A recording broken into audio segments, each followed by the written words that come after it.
शिवशिष्य का लक्षण नहीं है बाबू। मैं कल रात में सोच रहा था अपने वहां बैठ के कि आप बहुत शिव शिष्य हो गए हैं जिनको अब शिव की शिष्यता पर रख देना चाहिए, उस जमीन पर रख देना चाहिए, छत पे रख देना चाहिए। कि बहुत दिनों से लोग कोशिश कर रहे हैं और सफलता तो गुरु की इच्छा से मिलेगी, गुरु की दया से मिलेगी। शिव से आप होंगे तभी उन्हीं की दया से। लेकिन आज देखा अरे राम, तो शिव से पीछे कम है, बंदर ज्यादा। दुख हुआ, ये बात ठीक नहीं है। आपने अपने गुरु को अपमानित किया, और जो शिष्य अपने गुरु को अपने आचरण अपने काम से अपमानित करे समाज में लोगों के बीच, जो पत्नी अपने आचरण अपने व्यवहार से पति को लोगों के बीच बदनाम करे, जो पति अपने आचरण से पत्नी को बदनाम करे, जो पुत्र अपने आचरण से अपने पिता को बदनाम करे, जो पिता अपने आचरण से अपने पुत्र को अपनी संतान को बदनाम करे, उसे पिता कहलाने का अधिकार नहीं है।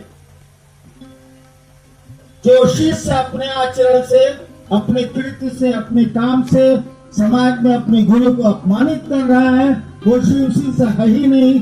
उसके शिव शिष्य होने का कहाँ सवाल है ही नहीं। ऐसा ही लक्षण आपने प्रकट किया,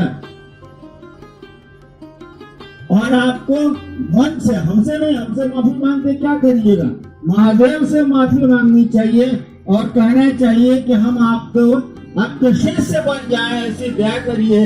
मन तो सारा बंदर की तरह, मन की तो आदत है जैसे ही करता है। मैंने कई बार कहा भी है कि एक बंदर को आपने अकेले में नहीं देखा होगा, क्योंकि देखने की आदत आप लोगों की है नहीं। मैंने बंदर को अकेले में देखा, छिप के देखा, और वो सारा कुछ नहीं है, मक्खी भी नहीं है। और तब वो कभी इधर करेगा, कभी उधर करेगा, कभी इधर करेगा, कभी इधर करेगा, स्थिर नहीं बैठ सकता। हमारी किताबें कहती हैं कि उस बंदर को भर पेट शराब पिला दो और उसको 1000 हड्डे से बिरनी से कटवा दो, तब वो जैसा करेगा वैसा ही होता है आदमी का मन। तो मन तो हम लोग का सबका चंचल है ही, होना ही होना। लेकिन जब शिव को गुरु को माना है, जब कहीं एक जगह टोका फंसाया है, तब तो स्थिर होना चाहिए ना भाई साहब। आप परिवार में शादी करते हैं, 2 महीना तक आपके पिता आपकी माँ कहती हैं कि बेटवा तो बेहरालू के गुलाम हो गई हो।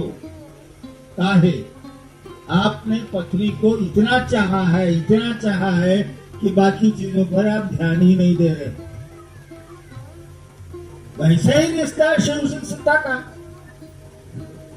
और मैंने पहले कई बार कहा, इधर लगातार कह रहा हूं कि शिव शिष्यता गपबाजी नहीं है, शिव शिष्यता लहंगड़ी या ड्रामाबाजी नहीं है। 4 को गप कर लिया, 2 आदमी को शिव शिष्य बना लिया, अपने लुच्चा तरी रोड पर कर रहे हैं, ये शिव शिष्यता नहीं है। और मैं आप ही को नहीं, गुरुभानों को भी कह रहा हूं, शिव शिष्यता एक दर्द है, पति के प्रति पत्नी का एक दर्द जैसे होता है, शिव शिष्यता भी एक दर्द है, एक एहसास है, एक अनुभूति है, उसको समझना होगा। शिव शिष्यता को पूछ गए आप गुरु चर्चा कर ली, ऐसा तुमको शिव शिष्य बनना है, उसका तरीका नहीं है यार। आप चर्चा करते हैं तो शिव शिष्य हो गए, आप नमः शिवाय करते हैं तो शिव शिष्य हो गए, अज्ञा मांगते हैं तो शिव शिष्य हो गए। अरे शिव शिष्य बनने की सवारी है, इन सवारियों का इस्तेमाल करोगे तो शिव शिष्य बनोगे, ये तुमको ताकत देंगी। शिव शिष्य होना तो चर्चा नहीं है, शिव शिष्यता होना तो नमः शिवाय करना नहीं है, शिव शिष्यता तो दया मांगना नहीं है, शिव शिष्यता तो भगवान शिव की शिष्यता है, जो एक दर्द है, जो एक एहसास है, जो अनुभूति है। इसलिए हमको आपको ऐसा ही करना चाहिए। आपके आचरण बताते हैं कि आप शिव से नहीं है। क्या मैं आपके बारे में सोचूं? आपको नहीं पता है। मैं 1 साल से सोच रहा हूं कि अब ये लोग करके थक रहे हैं, नहीं हो रहा है इनसे, महादेव से दया मांगूं और इस काम को आध्यात्मिक रूप से करूं। रोज मैं सोच रहा हूं कि महादेव से कह के आध्यात्मिक फीलिंग जिसको बोलते हैं, आध्यात्मिक रूप से ऊपर बढ़ाना जिसको कहते हैं, वो करा दूंगा। ताकि सब कभी ईमानदारी से काम कर रहे। फिर आपका अभी आचरण देखा हम,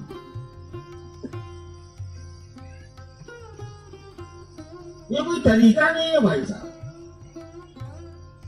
आपने अपने आचरण से अपने गुरु को बदनाम किया। हो कर रहे हैं आगे बढ़ने के लिए। पांव आगे बढ़ेंगे, शरीर आगे बढ़ेगा कि मुंह बढ़ेगा, आवाज बढ़ेगी। आवाज करने को तो कहा नहीं गया, आज किसने को कहा गया होगा।